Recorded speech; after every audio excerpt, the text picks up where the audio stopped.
noite, meus amigos. Vamos avançar no nosso grupo de estudo Conhece-te a ti mesmo, uma reflexão espírita psicológica no ano 2.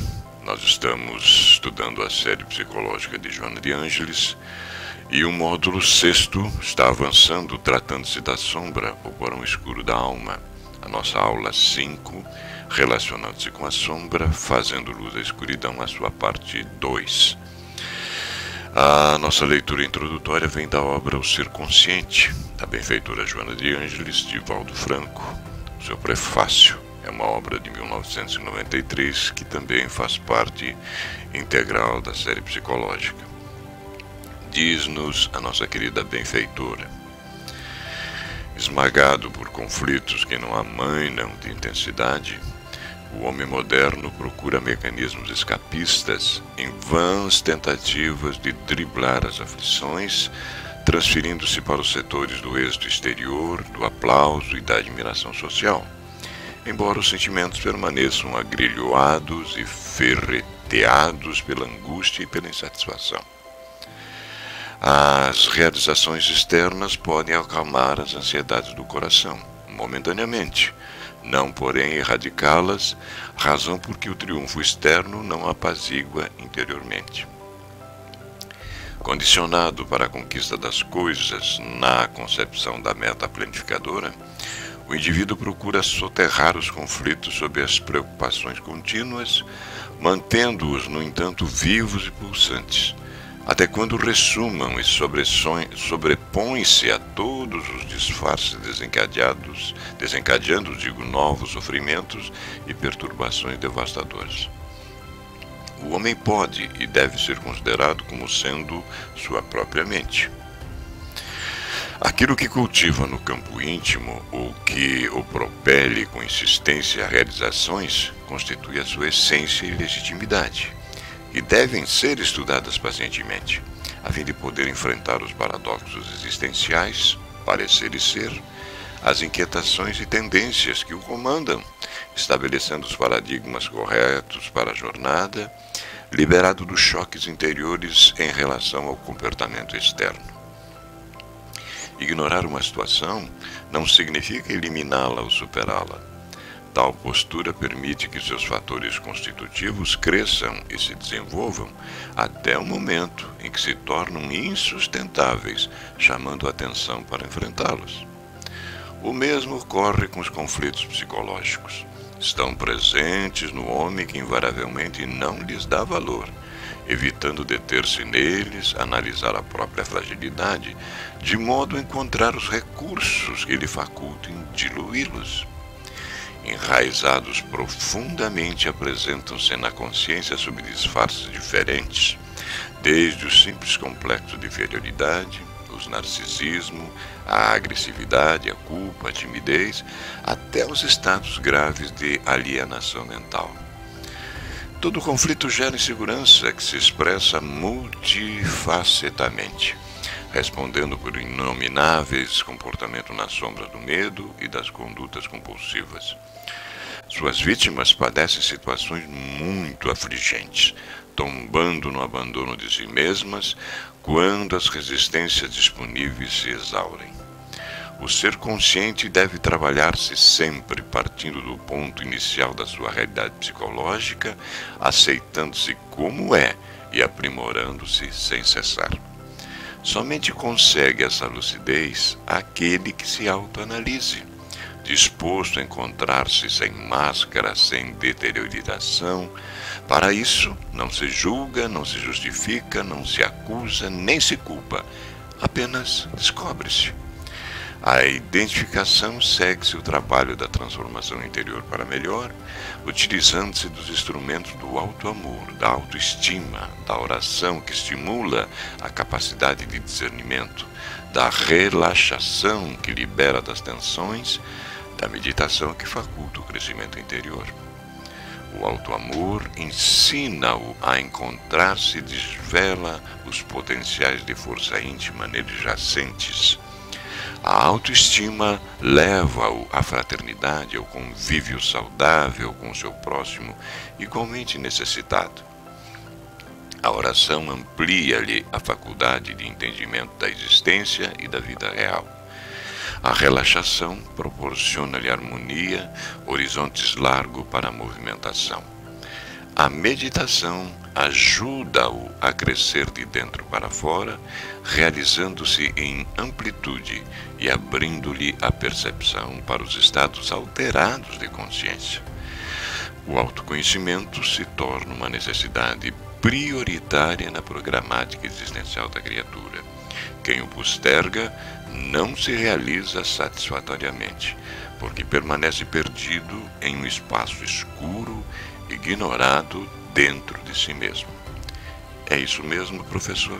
Essa mensagem ela está no prefácio da obra, como o Vanin comentou, e essa obra é muito interessante, o Ser Consciente, uma das 16 obras da série psicológica, porque a benfeitora trabalha exatamente essa necessidade que nós temos de tornar consciente o conteúdo sombrio, o conteúdo da sombra. E quanto mais a gente posterga isso, mais a gente atrasa, vamos pensar assim, o nosso crescimento, tanto psicológico como espiritual, né? Então a gente vem insistindo e discutindo sobre isso alguns encontros já, e hoje a gente continua nesse relacionamento com a sombra, tentando aprofundar ainda mais tudo isso que a benfeitora nos traz, sobre a maneira do ego se relacionar com esse conteúdo sombrio, né? A maneira como pode ocorrer essa dinâmica entre consciência e inconsciente, a dinâmica ativa da psique entre essas duas polaridades, para que a gente possa, a cada possibilidade, ir integrando cada vez mais esses conteúdos do inconsciente à consciência e, naturalmente, nos conhecendo cada vez mais, né? Então, a ideia nossa é continuarmos nesse assunto, relacionando-se com a sombra, fazendo luz à escuridão, ou seja, trazendo esse conteúdo sombrio para o conhecimento do ego, deixando de ser desconhecido do ego, né? E não existe regra para esse processo, né? Se você quer uma cartilha de bolo, uma receitinha de bolo de como se relacionar com a sombra, já adianto que não existe uma regra, mas porque é um caminho muito pessoal. A partir do momento que a gente entra em contato com esses conteúdos que são muito particulares, não tem regra de o que a gente vai fazer com isso. E agora, o que eu faço com esse conteúdo que eu descobri que é meu, né? Mas, se nós estudarmos a série psicológica, nós vamos ver que ao longo de todos os livros, Joana de Ângeles vai dando caminhos, possibilidades desse relacionamento entre ego e sombra, possibilidades de como pode acontecer essa dinâmica entre consciência e inconsciente. E a gente pode, assim, em linhas gerais, mais com uma finalidade didática mesmo, estabelecer passos, então, que de forma geral ocorre conosco nesse relacionamento com a sombra. A gente tem uma tendência a ser meio igual nesse caminhar, né?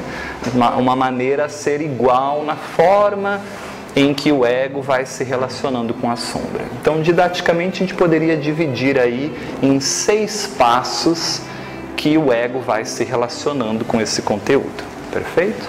E a gente vai então trabalhar esses passos e tentar aprofundar cada um deles, perfeito? Tudo bem? Então nós poderíamos dizer que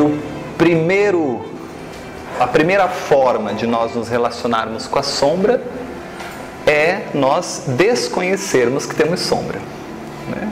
Que aliás é uma forma de relacionamento, né? A ignorância da própria sombra é uma maneira de nós nos relacionarmos com a sombra, né?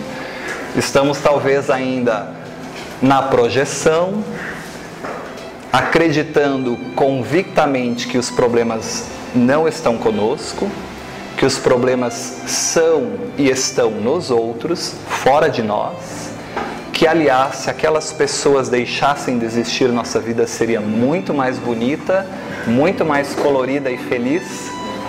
Se aquele chefe deixasse de existir, o meu trabalho seria muito mais feliz, né? E assim sucessivamente. Mas nos esquecemos que não é simplesmente pelo fato de ignorarmos a sombra que ela deixa de existir. Já falamos sobre isso. Então, a própria ignorância da sombra é uma maneira de se relacionar. Depois nós vamos passar por um passo que é o reconhecer a sombra. Invariavelmente, relacionar-se com a sombra passa pelo reconhecimento da sombra. Quando eu reconheço a sombra em mim, as projeções diminuem muito. Os inimigos começam a deixar de ser inimigos. É muito interessante isso. A gente começa a ver que aquilo que me incomodava no outro é meu e não do outro. E a gente começa a assumir para nós a responsabilidade de renovação e transformação desses aspectos. Então, reconhecer a sombra é um aspecto importante nesse processo. Naturalmente, depois nós poderíamos passar para assumir. A benfeitora usa alguns sinônimos, que seria acolher, ou também assimilar a sombra, seria um passo também importante nesse processo. Basicamente, agora que você reconhece que você tem, então toma que o filho é seu. Assume isso aí e vamos criar. Vamos ser responsáveis por isso que é nosso. Depois nós vamos nos relacionar com esse conteúdo sombrio. A gente vai entender o que é isso. O que é relacionar-se com isso? Poxa, percebi que o egoísmo está em mim. E aí, como eu me relaciono com esse conteúdo? E o que provém desse relacionamento? Quais as consequências desse relacionamento? O que é esse relacionamento? Como a gente deve conduzir isso?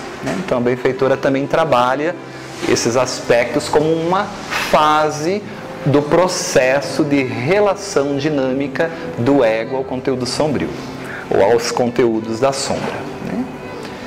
Naturalmente, depois, nós vamos reconciliar-nos com essa sombra.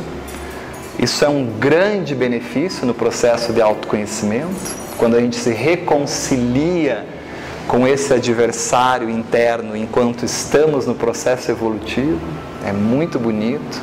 A vida começa a ficar mais leve, a gente começa a ter uma maturidade psicológica e, naturalmente, depois, como último passo, a gente transforma esse conteúdo, ou a gente ressignifica esse conteúdo que era tão ativo e dominante na nossa personalidade, e agora ele se torna consciente, e o ego tem um papel importante de reconhecimento e até mesmo de controle, dentro do que é possível o ego controlar nesse processo. Talvez aqui a gente chegue então num aspecto que é a diluição da sombra. Deixa de ser sombrio, deixa de ser ignorado do ego, passa a ser conhecido, passa a ser relacionado. Eu já conheço essa pessoa.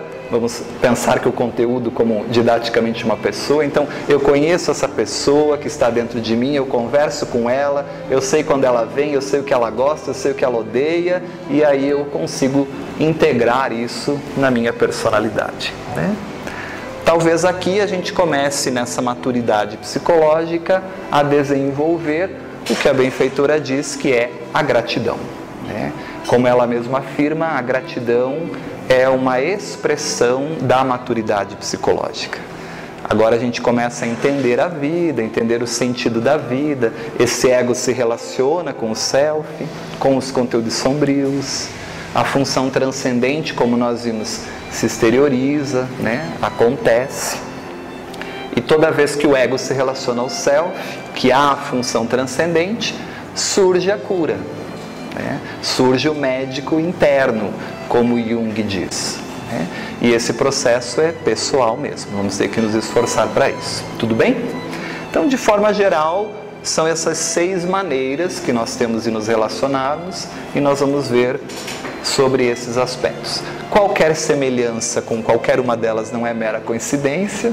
A gente se relaciona com os aspectos sombrios, às vezes no número 1, às vezes a gente já está ali no número 2 para alguns aspectos sombrios, Talvez estejamos alguns no aspecto 3, 4, Agora 5 e 6, acho que poucos que já chegam nesse nível aí de relacionamento com a sombra, né?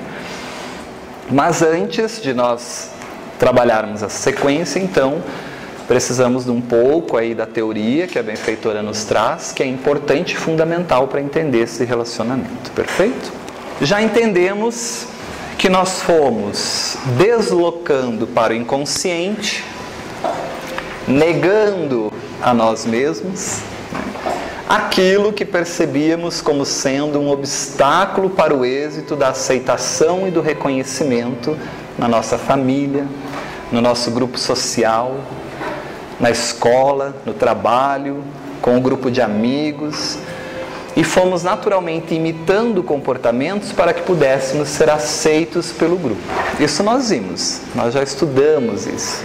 Nós vimos a formação da sombra e vimos que naturalmente para essa pessoa que a gente foi criando, fingindo, ou seja, para essa persona que a gente foi vestindo, o que nós fomos negando, o seu oposto, foi para a bagagem, para o conteúdo, formando essa polaridade que é a sombra, né? Nós vimos isso. Mas além disso, além de tudo isso que nós estamos fazendo ao longo da nossa infância, nós também arquivamos experiências com profundas cargas afetivas desse momento infantil. Aconteceram experiências, situações com profundas cargas afetivas que nos trouxeram nessa experiência características emocionais desagradáveis, e como isso causa em nós muito desconforto, o ego, numa atitude até sábia, eu diria, num primeiro momento, tira isso da consciência, joga para o inconsciente e deixa isso lá, até que o próprio ego tenha uma capacidade, uma maturidade maior para resolver essa encrenca. E esse conteúdo afetivo, com uma experiência emocional, de forma geral desagradável, ele não deixa de existir simplesmente porque a gente tirou da consciência. Ele atua sobre nós. Aliás, quando toca nesse conteúdo em nós, essa energia afetiva vem, explode, domina a consciência, domina o próprio ego e assume o controle da personalidade. É o complexo. Não falamos ainda de complexo, não estudamos, mas é um conteúdo com uma carga afetiva muito grande em função das experiências que a gente viveu. Perfeito? Até aqui, a gente consegue entender como nós estudamos sombra, na visão junguiana, né? Não é só isso, né? Tem muitos outros aspectos que a gente comentou lá no primeiro encontro sobre sombra, que a gente definiu, que a gente foi trabalhando as definições de sombra. Mas, na visão espírita, que nós não trabalhamos ainda, tem muito mais coisas na sombra, muito mais. E Joana de Ângeles vai definir sombra na perspectiva espírita. Porque na perspectiva espírita, o que entra em cena? A imortalidade da alma e a reencarnação. E aí muda o conceito também. Muda o que existe aí nesse conteúdo sombrio. Não é só coisas que foram sendo jogadas para o inconsciente em oposição à persona, ou jogadas para o inconsciente como experiências emocionais muito desagradáveis, mas sim, nós temos que entender que nós sobrevivemos à morte do corpo físico. E poderíamos dizer, antecedemos a esse período infantil. Então tem mais coisas que compõem esse conteúdo sombrio, né? E a benfeitora vai definir isso no livro Jesus e o Evangelho, à luz da psicologia profunda, dizendo a seguinte frase: as experiências não vivenciadas, tudo que você quis vivenciar, mas não pôde, por inúmeros fatores. Tem muita coisa que a gente quer viver e é frustrado, porque a vida nos leva a outra direção. Eu precisei primeiro trabalhar nisso, porque foi o mais fácil para eu conseguir prover as contas, sustentar meus filhos, e fui abrindo mão dos meus sonhos, porque fui conduzindo a minha vida desta maneira, né? As experiências não vivenciadas por nós, As circunstâncias ainda não conhecidas, os potenciais todos que nós temos dentro de nós, né? Esse Cristo interno também é sombra, nós vimos isso, constituem-lhe a sombra. Muito bem, até aqui ela está trabalhando dentro da visão junguiana, né? Dentro daquilo que a gente vai reprimindo, ou daquilo que a gente ignora à luz da consciência, à luz do ego. Mas ela faz um adendo, que se pode apresentar também, e ela deixa claro, do nosso ponto de vista. Então agora ela vai dar a visão espírita, que amplia a visão junguiana, porque para Jung a sombra vai ser constituída no aspecto berço, túmulo. Tudo bem, tem o inconsciente coletivo como herança da humanidade, mas Jung não vislumbra o entendimento de inconsciente coletivo como o Espiritismo vislumbra. Nós discutimos isso, né? Então, do nosso ponto de vista, no sentido da visão espírita, a qual a benfeitora amplia o aspecto de Jung, como os insucessos, não só dessa existência, tá? De todas as existências do espírito imortal. Todos os insucessos que nós vivemos, as nossas frustrações dessa existência e de outras, de todas, nos compõem e estão na nossa sombra. É uma bagagem. Então a sombra na visão espírita é muito mais ampla. Ela assume uma dimensão muito maior, né? Uma bagagem muito maior. Os abusos todos que nós sofremos ou que fizemos outros sofrer ao longo das existências, né? Os desgastes a que se entregou, né? Os equívocos, os erros, os desvios da lei divina que a gente foi aí se entregando ao longo de cada existência, nos compõem. Somos frutos, herdeiros das nossas ações, das nossas escolhas, da nossa trajetória evolutiva. E nada disso se perde, está em nós, nesse inconsciente, sombrio, ignorado pelo ego. E é uma bagagem grande. Não só os problemas, também as conquistas, né? Também as conquistas. Tem muita coisa que a gente já conquistou e que o nosso ego não vislumbra. E às vezes só num momento de dificuldade que a gente vai perceber o nosso potencial, a nossa força, o nosso poder de vencer, de lutar, de conquistar, de resolver aquilo, né? Também são potenciais que estão nesse aspecto ignorado do ego. Fazendo-a, portanto, densa.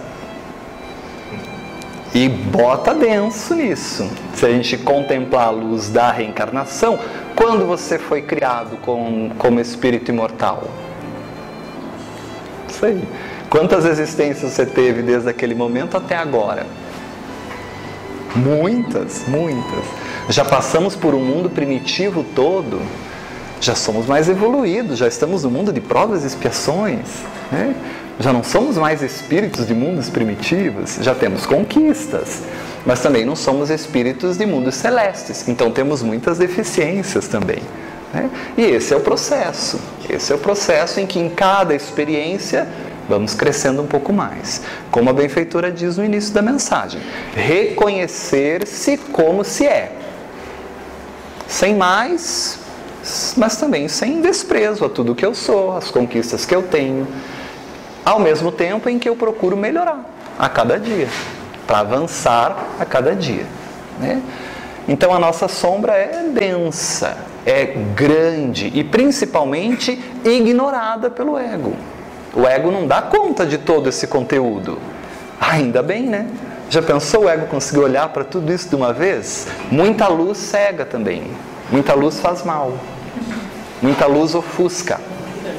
A gente tem que ir gradualmente aumentando a luz, né? Senão é dar pérola aos porcos, né?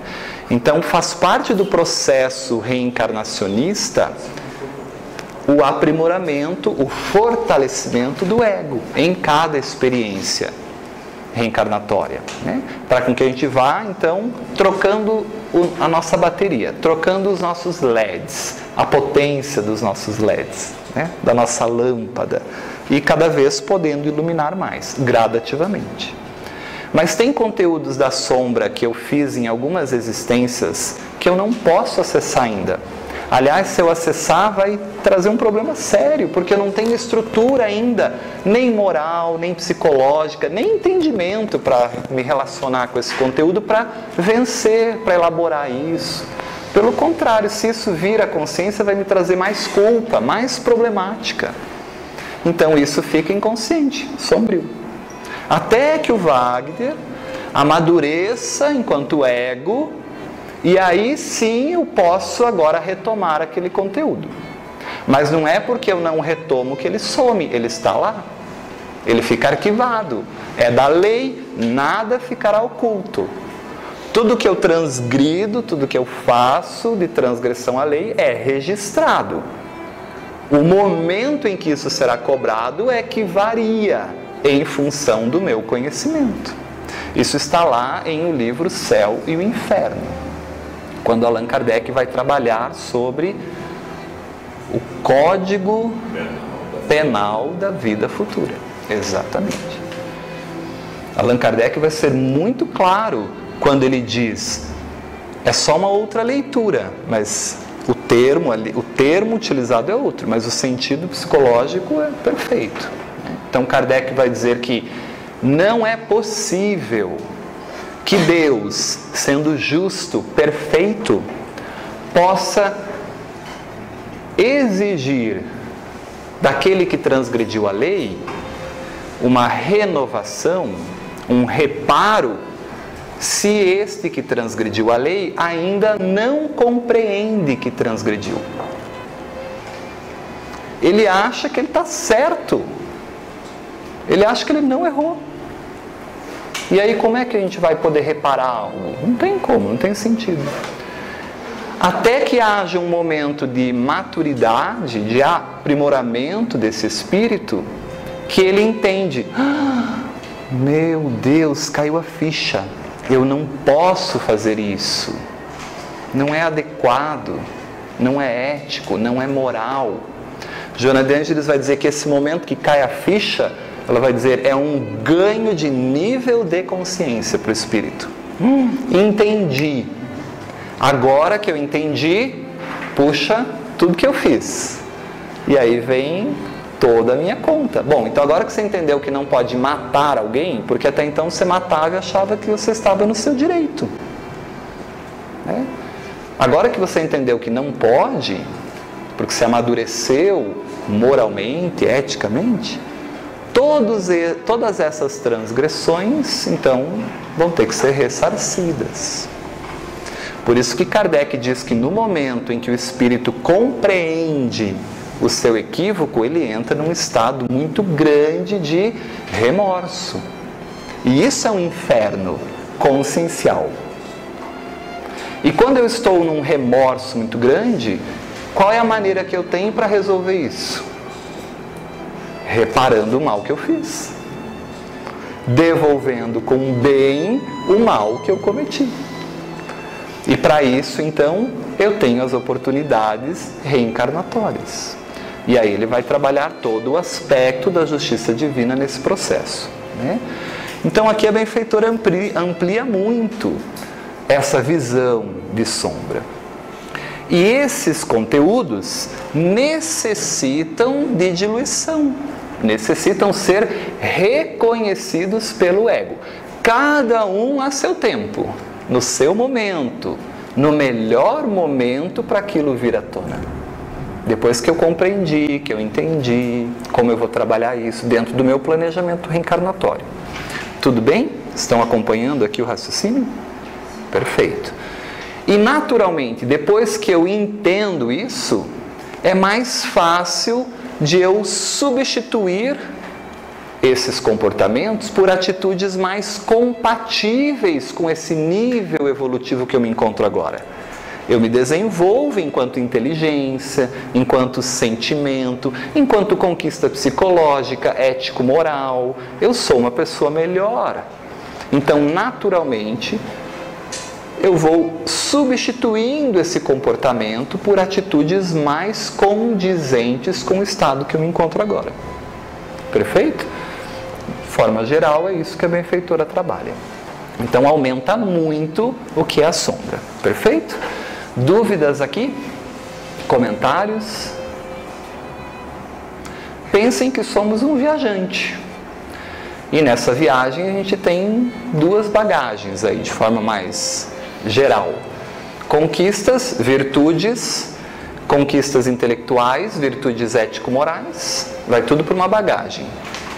E na outra, transgressões à lei divina, deficiências ético-morais, né? Dificuldades que precisam ser superadas, né? Vai em outra bagagem. Se a gente se analisa, se a gente vai percebendo o nosso comportamento, a gente começa a ver qual bagagem está mais pesada, né? Então, nesse processo todo, nós vamos tendo dentro de nós, como nós vimos, esse eu falso, que é um eu vitrine, que eu mostro para a sociedade, né? Esse eu é maravilhoso, esse eu não tem problemas, esse eu não tem defeitos, esse eu é a Mulher Maravilha, o Homem Maravilha, né? Resolve tudo, dá conta de tudo, todo mundo quer ser como esse eu, todo mundo quer copiar, né? Ou seja, é a minha vitrine bem iluminada, que eu jogo para a sociedade e espero que as pessoas acreditem que eu sou aquilo mesmo. Mas esse eu não é a minha verdade, né? É uma máscara, é a persona. Então é um eu falso, né? Que é a imagem que você teve de criar para fingir e mostrar aos outros o que eles esperam de você, né? E a gente faz isso todos os dias da nossa vida. Se você acha que não, você ainda não identificou as suas personas. Você ainda está na ignorância da própria persona e da própria sombra. Porque o confronto com a sombra, se a sombra é a oposição à persona, o confronto com a sombra exige naturalmente o confronto com a persona. Para esse Wagner bonzinho que eu tenho que fingir ser, o Wagner malzinho está escondido na sombra. E esse Wagner malzinho se manifesta também. E se eu não tenho consciência disso, mais fácil de eu machucar as pessoas, né? Então, existe uma frase bonita de John Sanford, lá naquele livro Ao Encontro da Sombra, que ele vai dizer assim: a criança cria um falso eu, uma estrutura de personalidade, de ego, de caráter, que serve a uma dupla finalidade, a um duplo propósito. Primeiro, de mostrar aos outros as coisas boas. Ó papai, ó mamãe, ó professora, ó igreja, ó religião A, B, C, a religião que eu sigo, né? Pastor, padre, palestrante espírita, né? Ó como eu sou, querido, bonitinho. Sou assim, né? E ao mesmo tempo, camuflar aquelas partes do seu ser que ela reprimiu. E a vida é essa dualidade.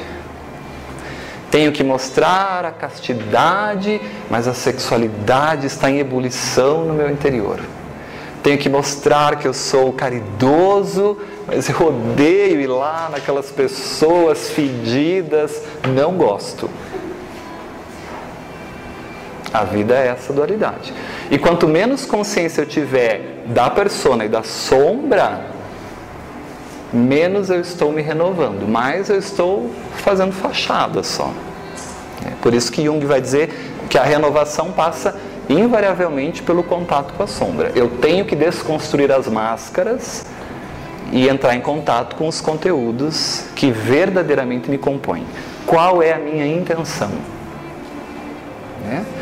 E naturalmente, então, em oposição, eu crio esse eu oculto, que é a sombra, que é a nossa real essência. O eu que foi desaprovado e que precisou ser mantido oculto e não vivido. E aí nós trabalhamos isso em relação à criança ferida, né? Lembram disso? e trabalhamos que esse conteúdo do eu oculto não é pequeno, tem muita coisa. Tem muita coisa dessa existência, tem muita coisa de existências anteriores, né, que nos forma nessa sombra densa. E esses conteúdos, então, invariavelmente, vão ter que se tornar conscientes. Né? Então, Robert Bly, também naquele livro Ao Encontro da Sombra, ele faz uma crítica muito interessante sobre essa estruturação, essa formação da sombra e da persona na nossa vida. E como isso dificulta naturalmente o relacionamento com esses conteúdos.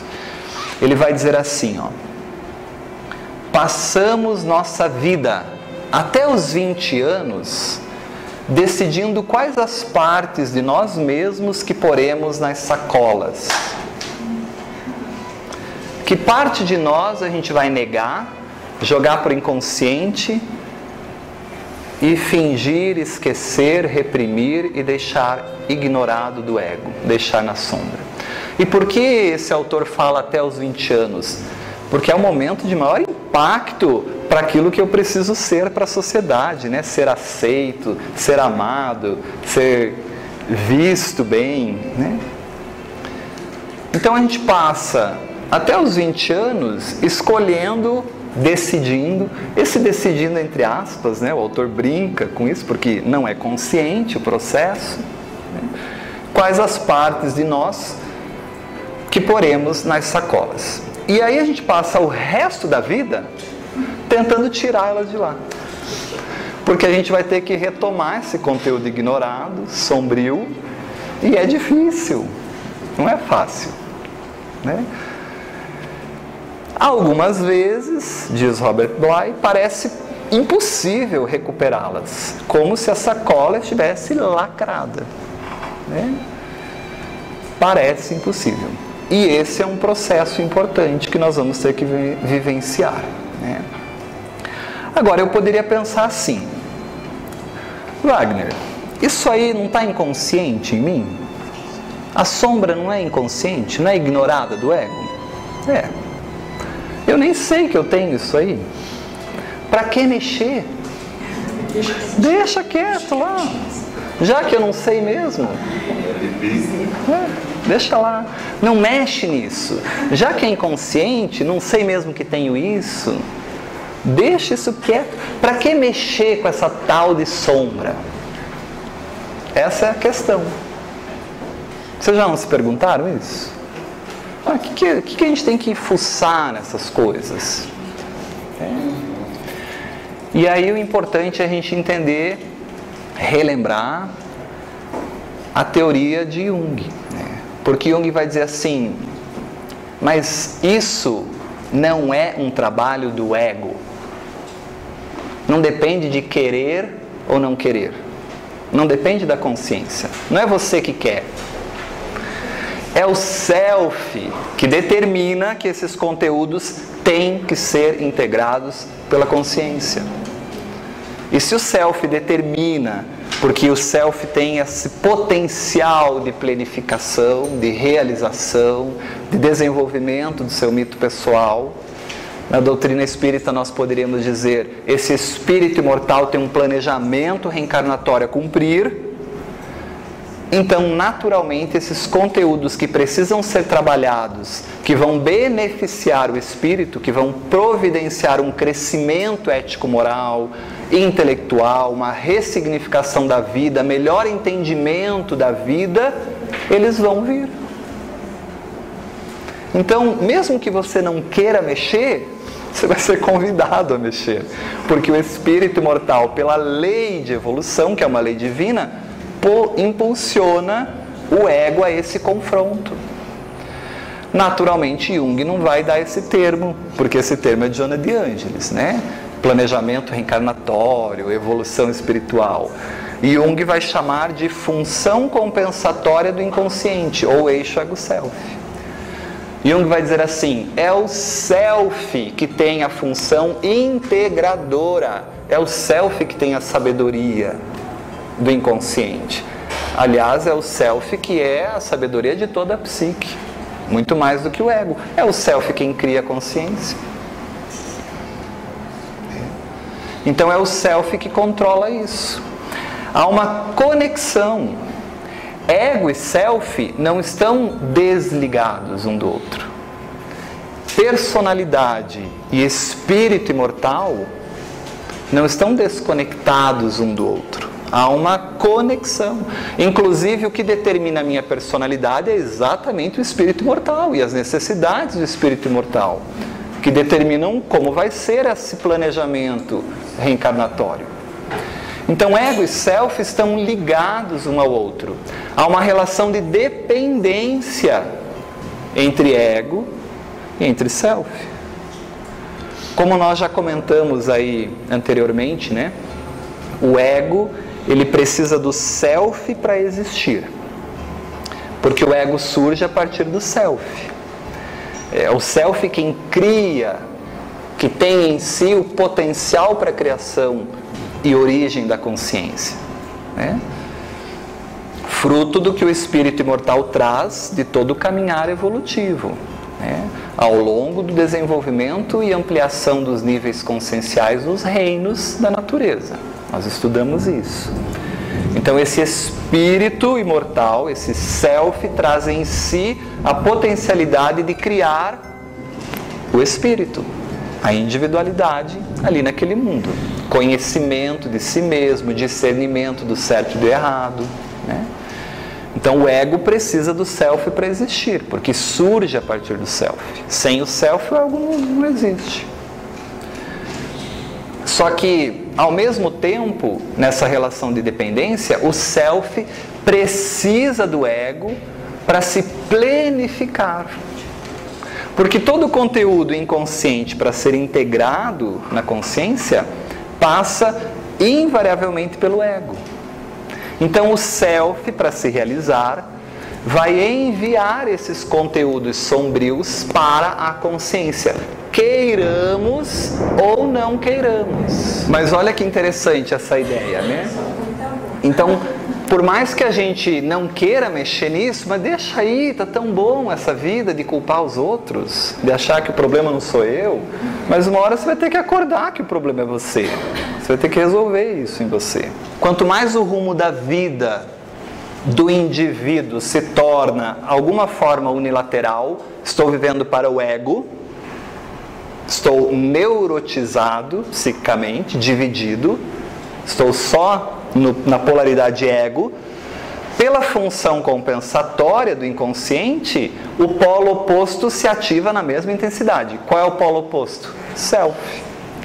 Então, estou vivendo o ego, o self se ativa com a mesma intensidade, exigindo o equilíbrio, a integração desses conteúdos. Então, eu estou de forma unilateral vivendo a vida, ego, desconsiderando aspectos importantes da personalidade. Progressivamente esse self que se ativa vai fazendo com que esses conteúdos aflorem na consciência. Então, progressivamente os conteúdos emergidos do inconsciente vão ganhando autonomia. O self se ativa e vai mandando o conteúdo sombrio para a consciência. Vai ganhando autonomia. E naturalmente aparece em evidente oposição à atitude consciente, né? Então, é essa função compensatória, esse eixo ego-self que tem que ser estabelecido. Então o self direciona de maneira sábia a integração dos conteúdos do inconsciente para a consciência. Se o ego não responde ao chamado do self para a integração dos conteúdos sombrios, né? Vou vivendo a vida polarizado, só para o ego, não estou nem aí para esses aspectos. O self, como centro organizador, cria mecanismos para que ocorra esse despertar do ego para os conteúdos sombrios. Vamos ler cria mecanismos como sofrimento. Os sofrimentos são ótimas oportunidades pedagógicas para o ego olhar os conteúdos sombrios. Ressignificar a vida, rever conceitos, entender o sentido existencial, né? Os conflitos existenciais de uma forma geral. Seria muito melhor se desse só para deixar para lá, né? Seria muito fácil, deixa para lá, mas não dá. E aí tem uma frase que eu acho muito didática, que a gente diz assim: a nossa casa, então, mental, tem muitos conteúdos que eu não quero ver. Então apaga a luz, deixa na sombra, que está tudo resolvido. Só que apagar a luz da sua casa não faz as coisas sumirem. Apenas aumenta a chance de você se machucar tropeçando nelas. Perfeito? E aí a gente entende que esses conteúdos, nós vamos tropeçar neles. Eles vêm, eles surgem, eles vão assumir a nossa personalidade e a gente ainda vai achar que aquilo não é responsabilidade nossa, né? Além do mais, a benfeitora Joana de Ângeles vai chamar a atenção para esse não relacionamento com os conteúdos sombrios, né?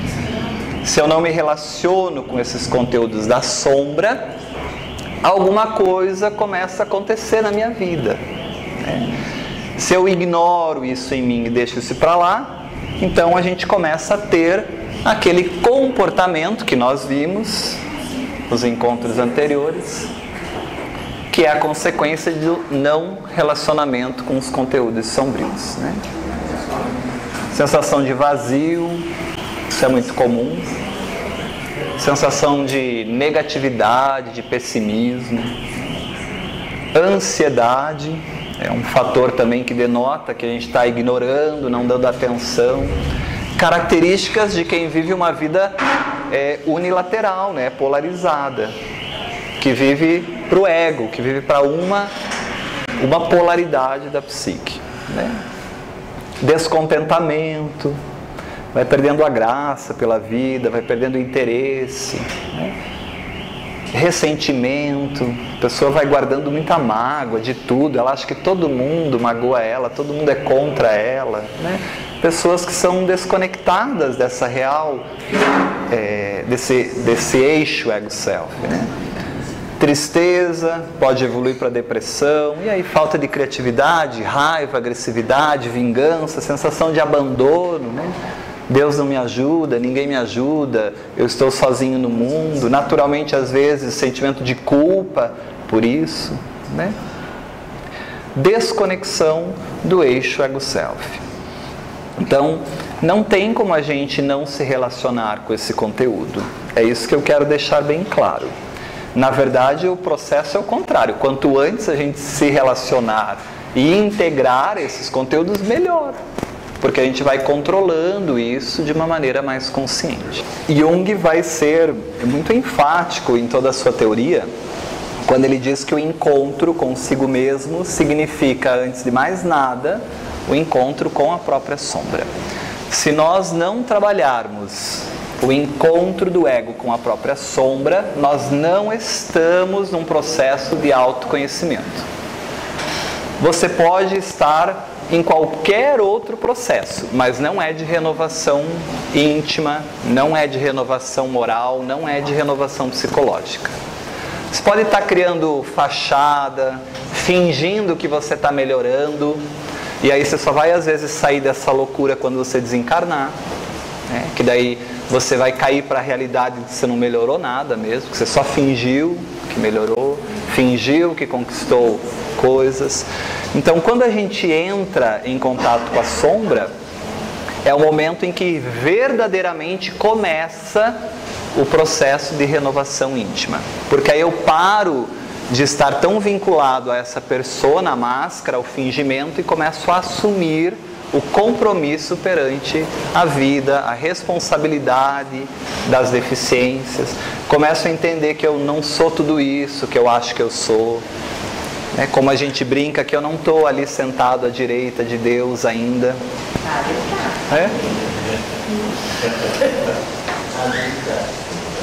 Isso é um processo importante, né?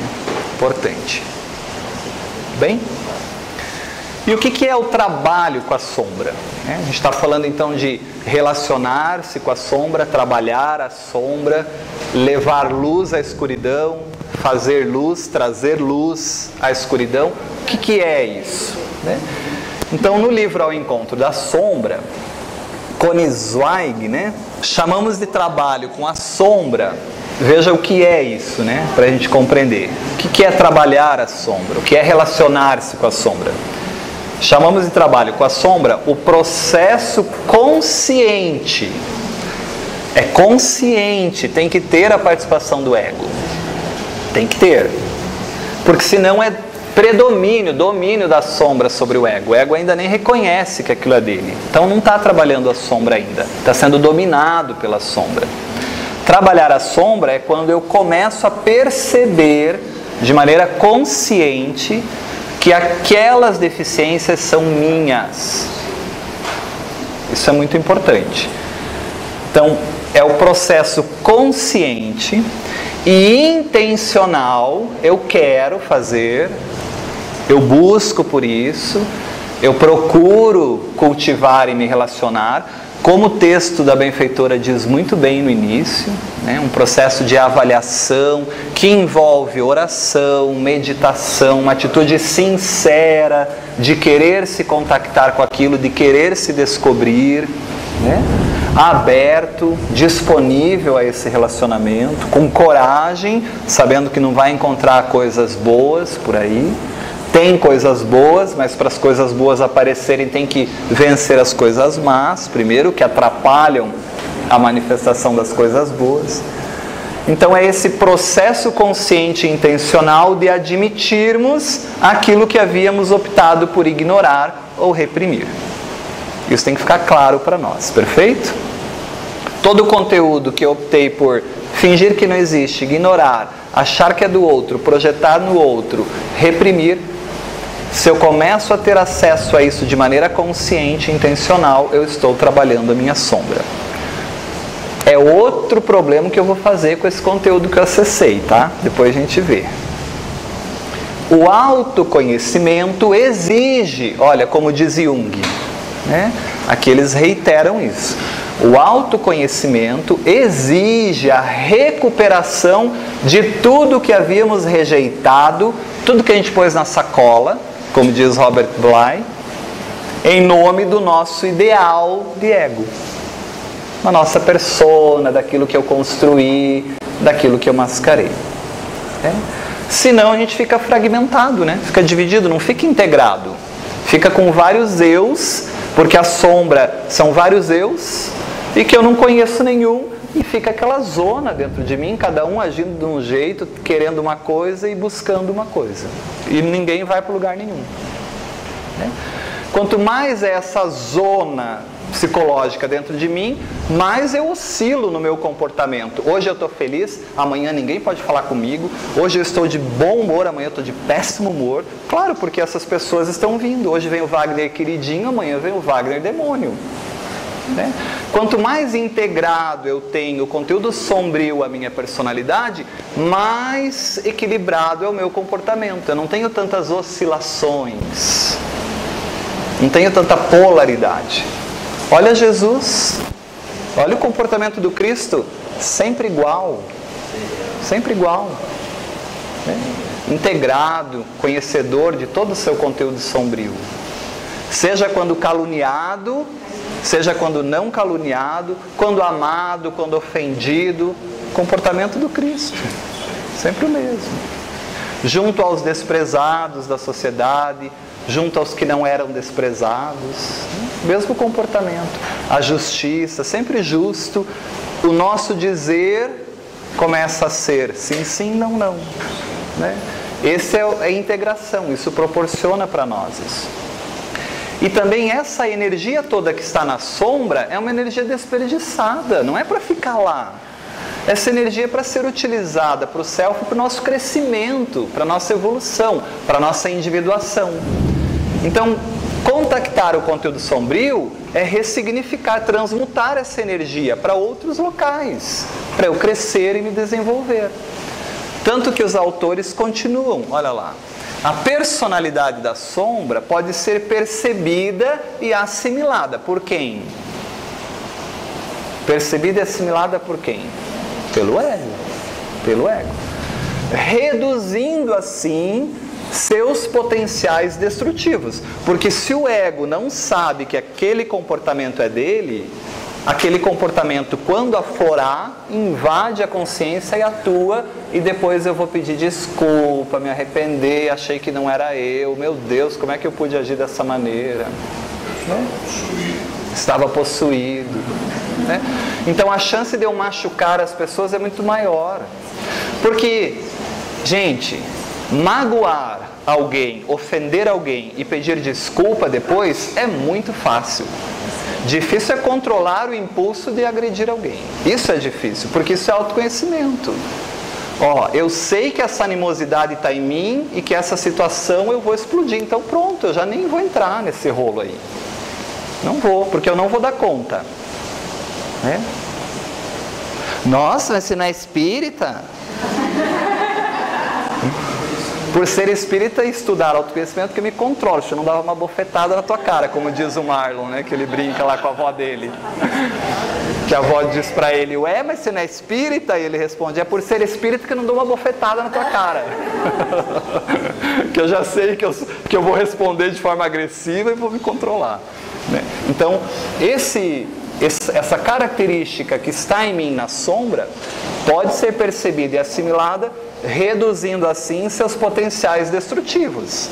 Bom, agora eu já controlo isso e não agrido tanto. E liberando a energia vital positiva, essa energia psíquica que existe ali nesse inconsciente, que estava aprisionada. Estava ali sem fazer nada. E ela saía de vez em quando e aflorava e dominava a consciência e exteriorizava num comportamento violento, agressivo, enfim. Complexadamente. Né? Complexo energia. Eu posso usar isso agora para outra possibilidade. Tudo bem? A gente tem que imaginar que a psique é um sistema fechado de energia. A energia está toda ali. Ela pode estar organizada de uma maneira a acumular mais em um ponto, menos em outro, mas a tendência do self é a entropia, é fazer tudo isso ficar igualitário, né? Distribuído uniformemente. Então, se está muito concentrado em um ponto, está faltando para outro aspecto. Eu estou com a energia psíquica tão polarizada no ego, só vejo a matéria, o mundo físico, iludido com o mundo físico, que chega uma hora que a polaridade self tem que explodir para ver se compensa isso. Se distribui um pouco essa energia para outros locais, para equilibrar. Perfeito? Tudo bem? Entendemos esse conceito? E aí a benfeitora Joana de Ângeles vai dizer que também não é só porque eu reconheço que esse conteúdo sombrio é meu. Nossa, reconheci que eu sou agressivo. Nossa, reconheci que eu sou egoísta. Nossa, reconheci que a minha tristeza de que os filhos estão saindo de casa é porque eu quero retribuição dos filhos e não tenho. Não é só porque eu reconheço isso que as coisas mudam como um passe de mágica. Pronto, agora resolveu. Não é. Por isso que reconhecer é um passo. Mas o que eu vou fazer com isso continua ainda nesse relacionamento. E vai chegar aí, como a Ari disse, no cultivo. E agora? Até eu ressignificar. Até eu entender isso de outra maneira. Então olha o que a benfeitora vai dizer. Não será no ato de reconhecer a sombra que a vida do indivíduo se transformará a toque de mágica e que tudo se modificará para melhor. Aí está de brincadeira, né? Daí quando a gente acha que já é difícil reconhecer, mas é o primeiro passo. É o primeiro passo. Sem eu reconhecer, eu estou na ignorância ainda. Mas reconhecer é o primeiro passo. Exige, o processo de autoconhecimento exige o reconhecimento da sombra. Mas não é porque você reconheceu que sua vida mudou a toque de mágica. Pronto, agora seus problemas terminaram, né? Aliás, estão começando. Agora toma que o filho é teu, cuida desse monstro. Transforma esse monstro num monstrinho. Esse monstrinho em algo melhor. Até que isso é integrado à sua personalidade e deixa de ter essa condição de sombra. Né? Então exige cultivo desse sentimento, exige cultivo desse conteúdo que foi contactado pelo ego, né? E principalmente do impacto que ele traz na minha vida, né? Do impacto que ele traz na minha vida.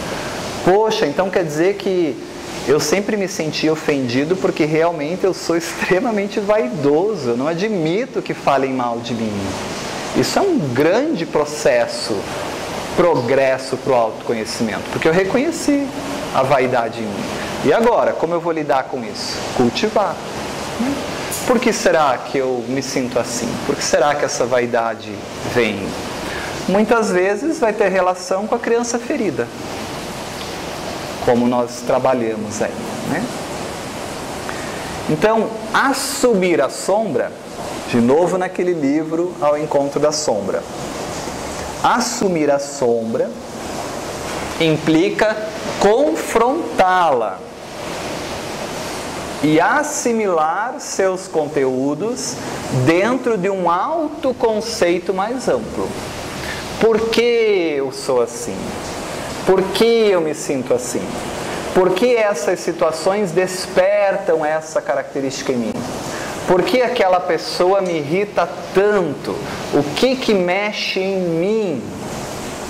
Porque não é ela. Ninguém tem capacidade de fazer conosco aquilo que a gente não tem em nós, que toque em nós, que não mexa conosco. Como a gente diz, como a gente brinca, você não precisa gostar de comer jiló, mas quem come jiló se te incomoda é porque tem algum problema aí que você tem que resolver, né? Então a pergunta é: por que isso me incomoda tanto? Então, tem conteúdos que tem que ser trabalhados. E aí a gente tem que trabalhar isso dentro de um conceito pessoal mais amplo. E aí não tem segredo, passa pelo cultivo. Por isso que a gente vai ter que entender o que é cultivar. O que é cultivo da emoção, Wagner? Como eu trabalho isso em termos práticos? O que eu faço lá na minha casa quando eu identifico esse aspecto em mim? E agora? A gente vai trabalhar isso, né? É típico que esses encontros de cura, olha que bonito que os autores vão trazer aqui, encontro de cura. Quando o ego se relaciona com o conteúdo sombrio, o eixo ego-self está funcionando. E toda vez que o ego se relaciona ao Deus interno, surge um terceiro elemento deles, Jung vai dizer, que é a função transcendente. E a função transcendente é a capacidade de eu curar a mim mesmo.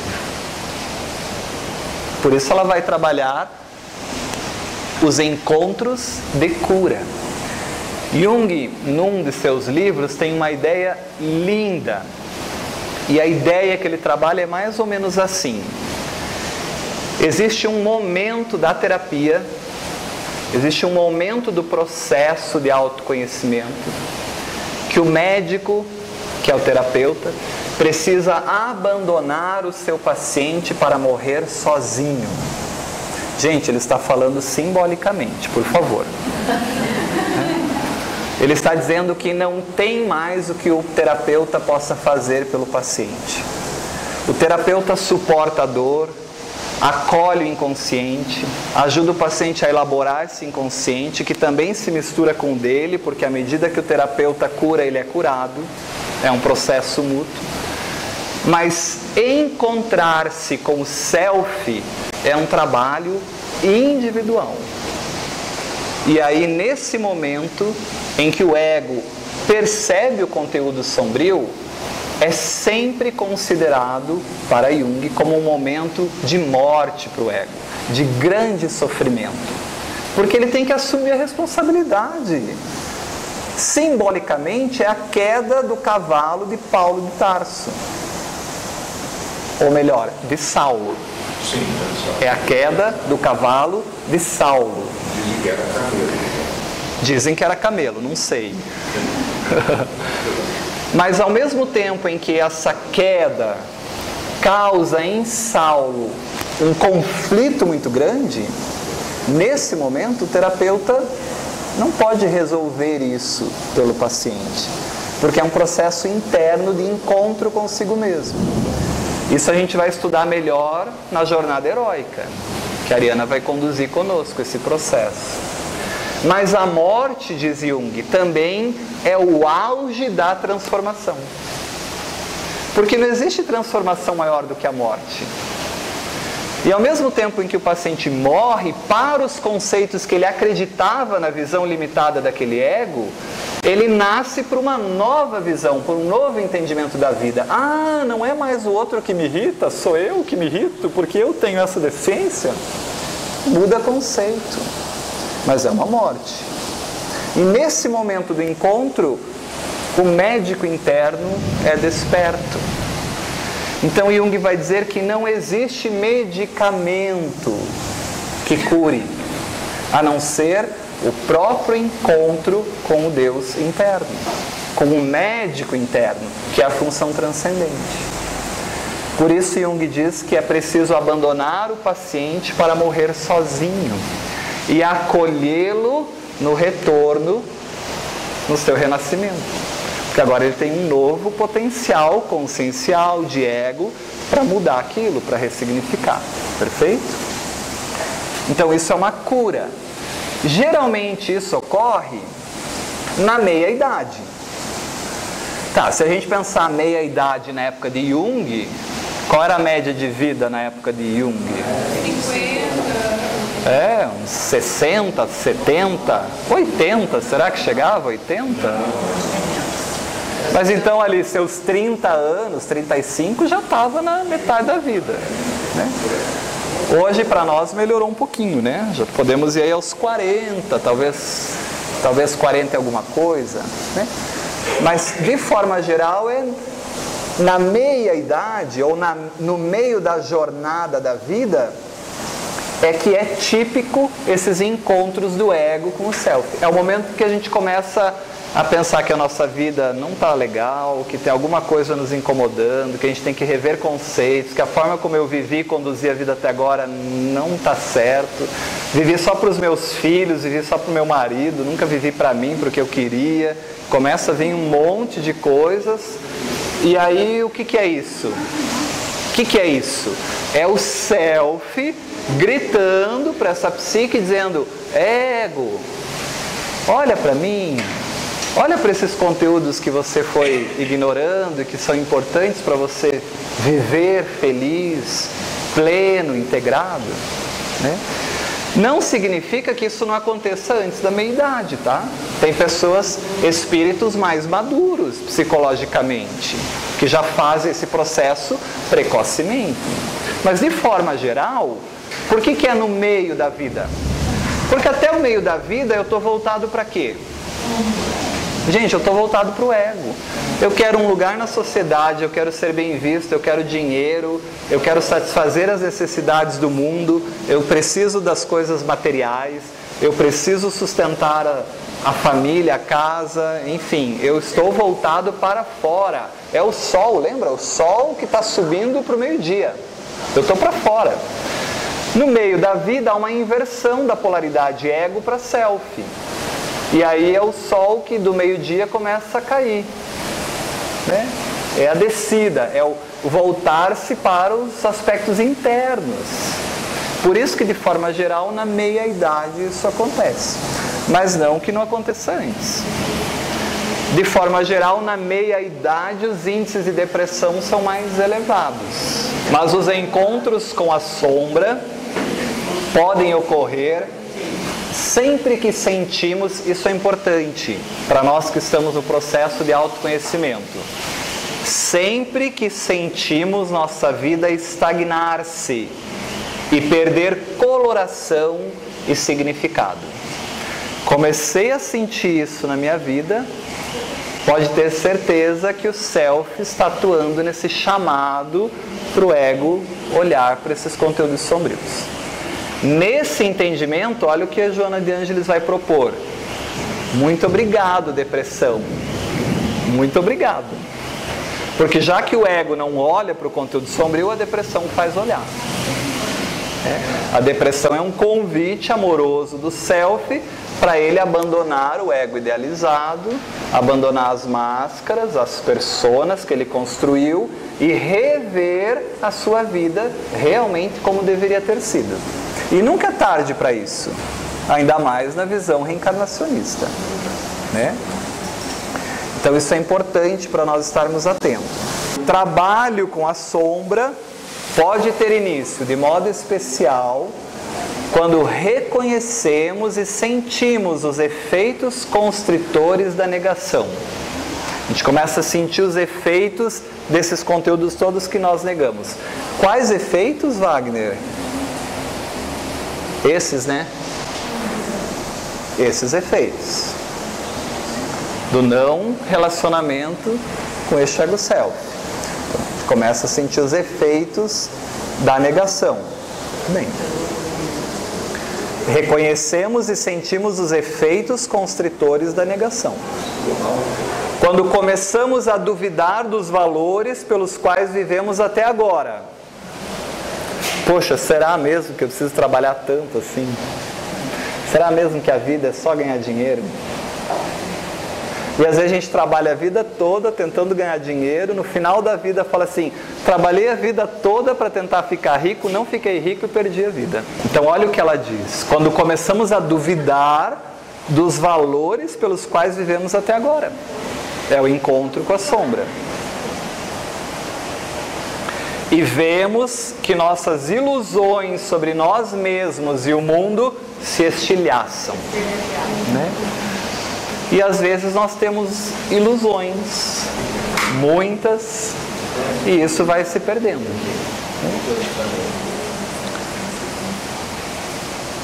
Quando somos dominados pela inveja, pelo ciúme, por impulsos sexuais, olha o conteúdo sombrio vindo, né? Ou pela ambição, ou quando sentimos a superficialidade das nossas convicções. Então, tudo isso são características que mostram esse momento de crise, esse momento de confronto do ego, esse momento em que o ego vai ser forçado a cair do cavalo, a ir à areia, a ficar cego, mas também a possibilidade de renascer. Perfeito? Concordam ou não com isso tudo? Percebem isso na vida de vocês? Conseguem identificar alguns desses aspectos na vida de vocês? Muito bem. Então é um processo de esculpir-se a si mesmo, não tem como, né? A diluição da sombra se dá pela integração, ou seja, pela capacidade de assimilarmos e permitirmos que ela faça parte de nossa vida. E não por negar, deixar escondido, apagar a luz. Porque aí a gente pode tropeçar com mais facilidade nesses móveis da casa, que a gente não vê, e nos machucar. Então é um trabalho de si mesmo. Integrar a sombra é reconhecer que ela faz parte da minha alma. Reconhecer que eu tenho características, comportamentos que não são muito bem vistos, aceitos pela sociedade, mas que me compõem. E que eu posso trabalhá-los e utilizá-los a meu favor, para eu crescer, para eu desenvolver enquanto isso. Então, pessoal, como a gente comentou, esse encontro do ego com o self, essa crise, né, da meia-idade, ela pode ser vista por muitos autores e é vista como a noite escura da alma. Esses momentos em que nós pensamos que Deus nos abandonou, que nós estamos desamparados mesmo.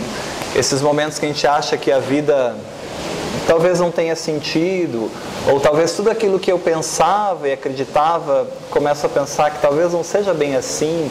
Isso é um grande confronto para o nosso ego idealizado, né? Aquela estrutura ideal de ego. Aquilo que eu sempre vivi e acreditei como sendo certo na minha vida, talvez o self me proponha a olhar com outros olhares.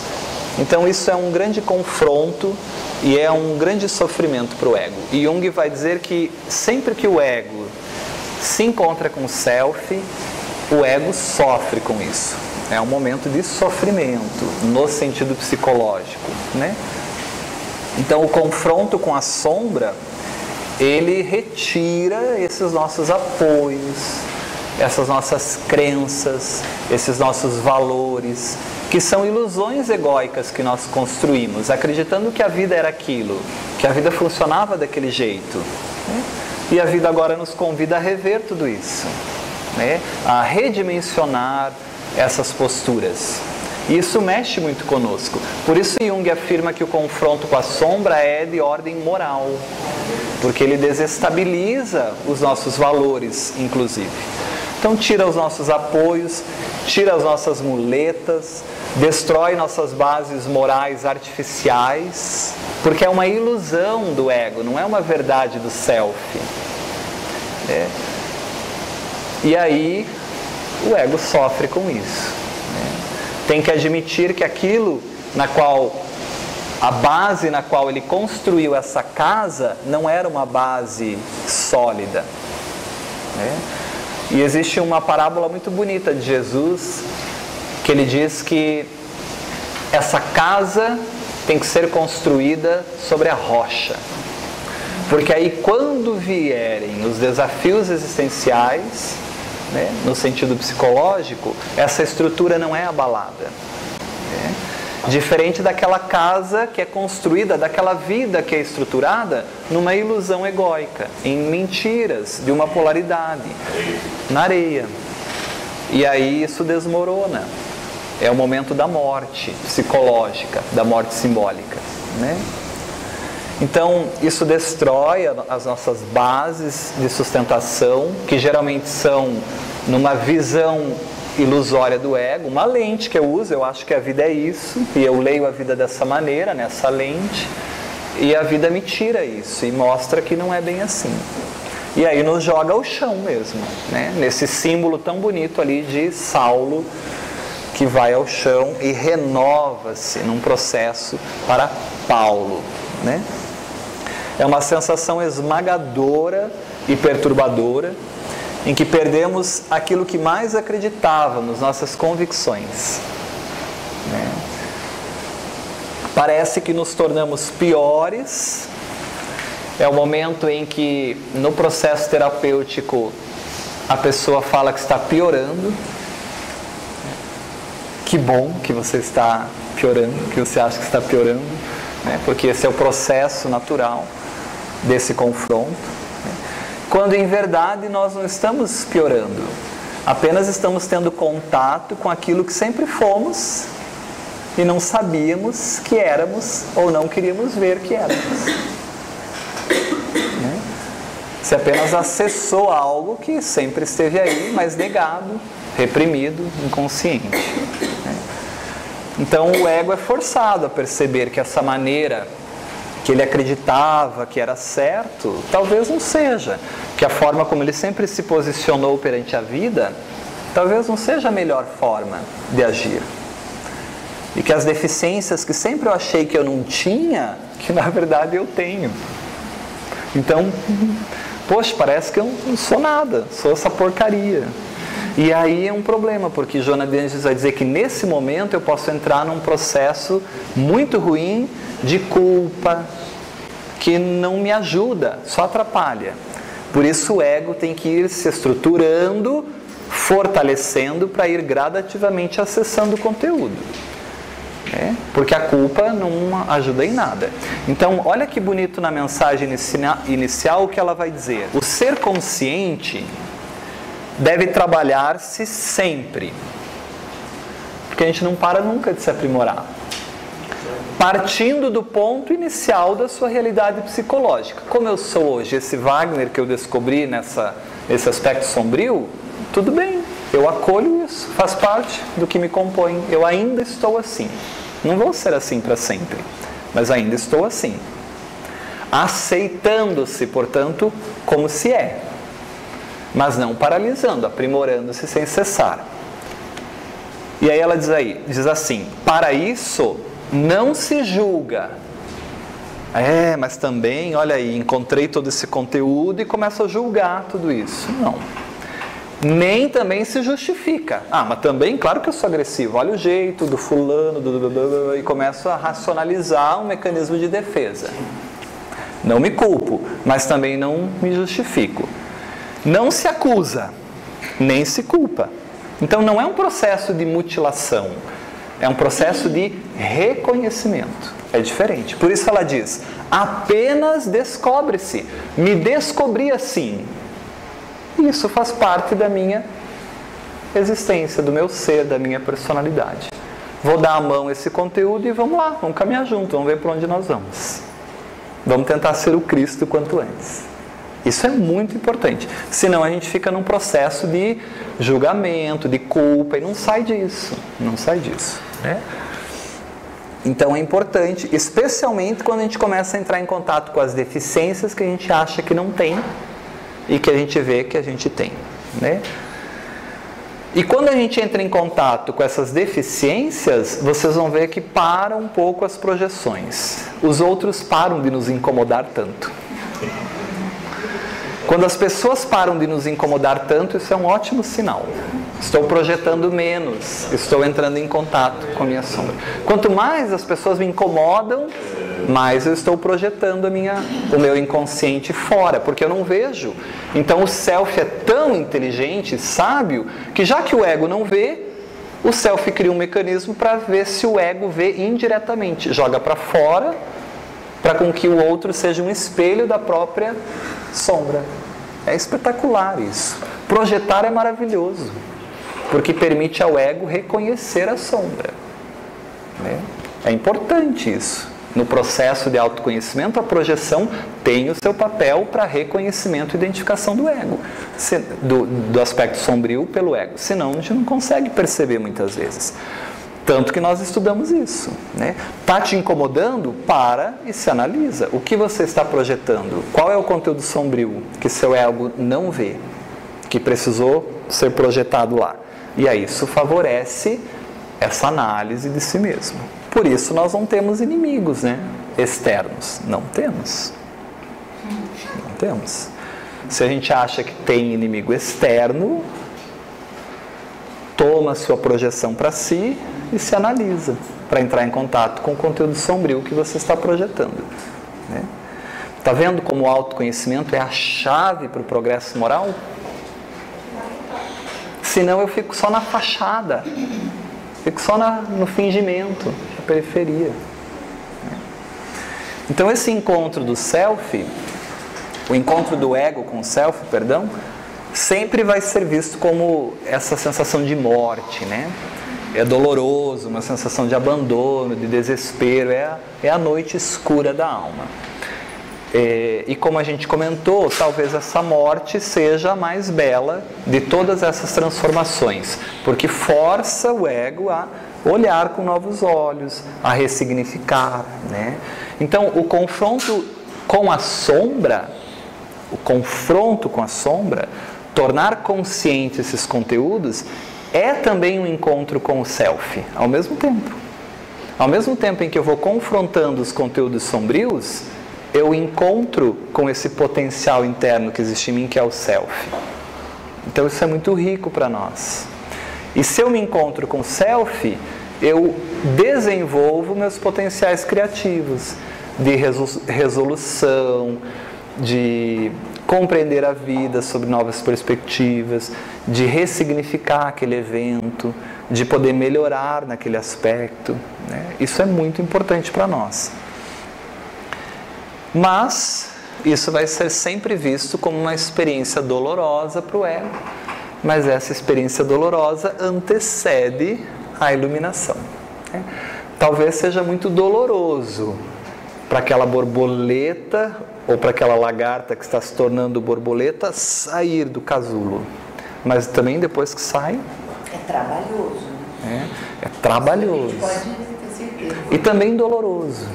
Né? Porque doloroso no sentido de morte egóica, né? Revisão de conceitos. Então, a pergunta que eu faria agora, para a gente refletir, vocês tentarem me ajudar a responder, é como o contato com a sombra nos ajuda no processo de autoconhecimento.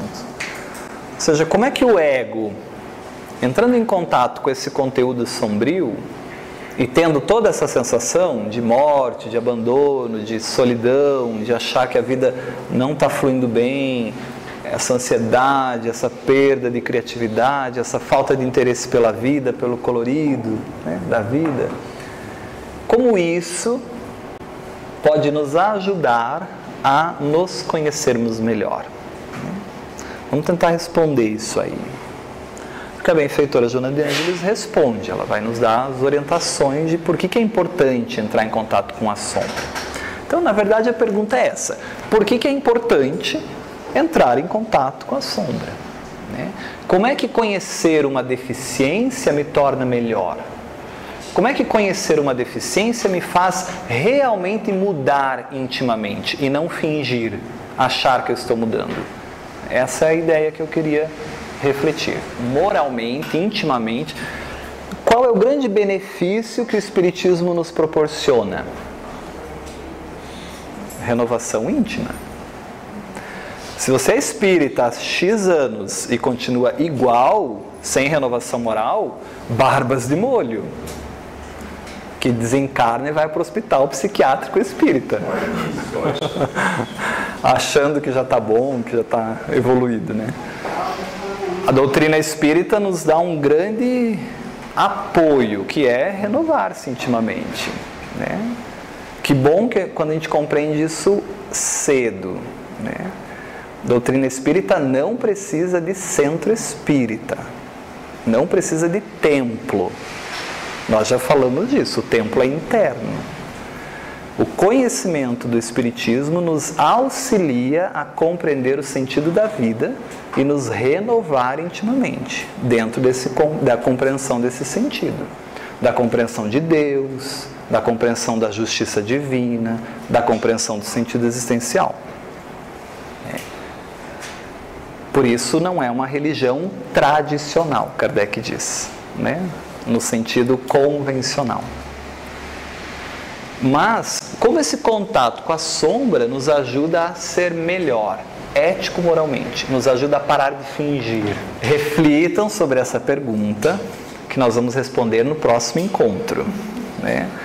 Tentem entender como é que contactar com todo esse aspecto ignorado de nós nos proporciona parar de fingir que nós somos uma coisa que nós não somos efetivamente. Isso é mais importante.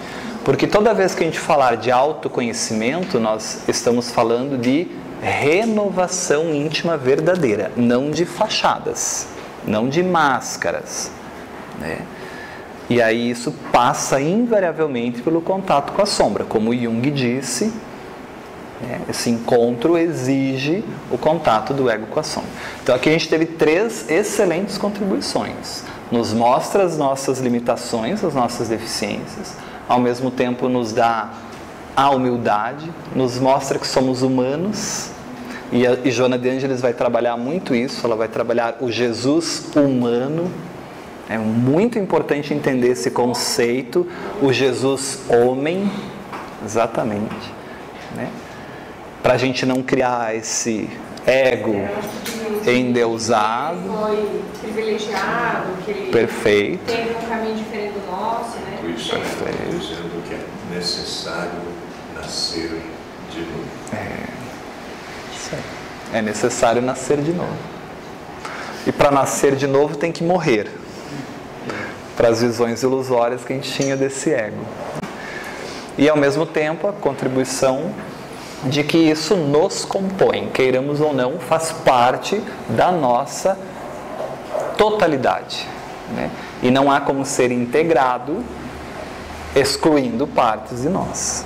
Então, nós temos 3 caminhos importantes, a benfeitora trabalha isso e acrescenta ainda algumas coisas. Então, até semana que vem, se Deus nos ajudar, sem chuva dessa vez.